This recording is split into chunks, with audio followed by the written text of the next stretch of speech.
Hello friends, আজকে আমি আপনাদের জন্য নিয়ে এসেছি পালক পনিরের রেসিপি। এই রেসিপিটা কিভাবে বানাচ্ছি তাহলে চলুন দেখে নেওয়া যাক। নিয়ে নিলাম পালং শাকগুলোকে এবার ভালো করে বেছে নেব আর ডাঁট ছাড়িয়ে পাতাগুলো নিয়ে নেব। এইভাবে সব কটা পাতা নিয়ে নেব। সব কটা পালং শাকের পাতা নিয়ে নেওয়া হয়েছে। এইবার ভালো করে ধুয়ে নেব। ভালো করে ধুয়ে জল ঝরিয়ে নিলাম। এইবার কড়াইতে জল দিয়ে দিয়েছি, জলটা গরম হয়ে এসেছে আর নুন দিয়ে দিলাম 1 চামচ। তারপর ধুয়ে রাখা পালং শাকগুলোকে দিয়ে দেব। একটুখানি ফুটে আসলেই নামিয়ে নেব।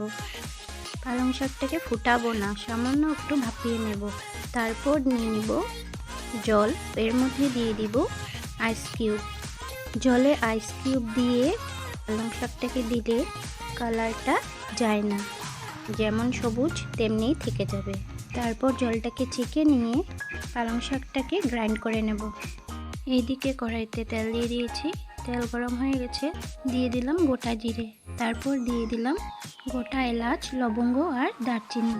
তারপর দিয়ে দিলাম কাঁচা লঙ্কা, দিয়ে দিলাম কাজু, আরও দিয়ে দিলাম কেটে রাখা টমেটো। এইবার এগুলোকে ভালো করে একটু ভেজে নেব। তারপর ঠান্ডা করে গ্রাইন্ড করে নেব।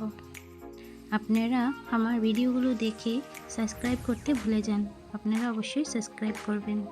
গ্রাইন্ড করা হয়ে গেছে। এইদিকে কড়াই বসিয়ে দিয়েছি, কড়াই গরম হয়ে গিয়েছে। দিয়ে দিলাম ঘি, তারপর দিয়ে দেবো এর মধ্যে গ্রাইন্ড করে রাখা মশলাটাকে। এবার দিয়ে দিলাম স্বাদ মতো নুন। ভালো করে মশলাটাকে ভেজে নেব।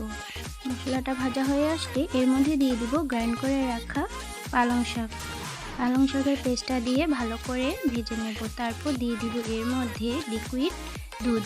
আপনারা চাইলে ফ্রেশ ক্রিমও ব্যবহার করতে পারেন। যারা রান্নার তরকারিতে মিষ্টি খেতে ভালোবাসেন তারা এর মধ্যে চিনি স্বাদ মতন অ্যাড করতে পারেন। পালং শাকের গ্রেভিটা হয়ে এসেছে। এইবার এর মধ্যে দিয়ে দিব পনিরটাকে আপনারা চাইলে একটু হালকাভাবে ভেজেও নিতে পারেন। আমি এখানে কাঁচাই ব্যবহার করেছি। তারপর দিয়ে দিব এর মধ্যে 1 চামচ ঘিটা দিয়ে একটু নাড়িয়ে চাড়িয়ে নামিয়ে নেব। আপনারা বাড়িতে এভাবে বানিয়ে খাবেন, তাহলেই বুঝতে পারবেন এই রেসিপিটা খেতে কত দারুণ লাগে। এই রেসিপিটা বাচ্চা বড় সবাই খেতে ভালোবাসে।